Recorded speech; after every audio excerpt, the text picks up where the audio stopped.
اللهم صل على محمد وآل محمد. السلام عليكم ورحمة الله وبركاته. بنات مثل تشوفون عندنا هنا عندي المد والتكسرات. حروف المد هي ألف واو ياء.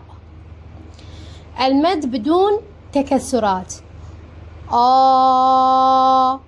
أو إي، هذه بدون تكسرات، يعني هي حروف مادية.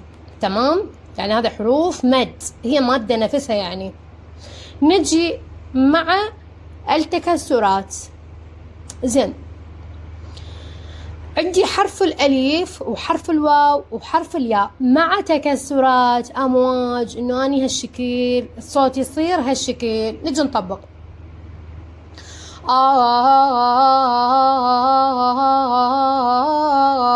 أجيب هالشكل.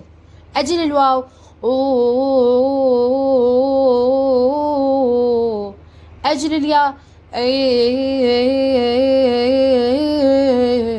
وبعد ما أقدر أني أنطيها إضافة أكثر لأن بدون نغم حاليا. يعني دا نسوي درس مسهل، يعني أنا مسهلته عليكم. تمام، بالمرور الأيام مرور الدروس إن شاء الله، يعني مع هذه الدروس اللي أنا راح أعطيكم إياها بعدين راح يصير عندكم إن شاء الله مد مع تكسرات، وهواي دروس أكو جوا.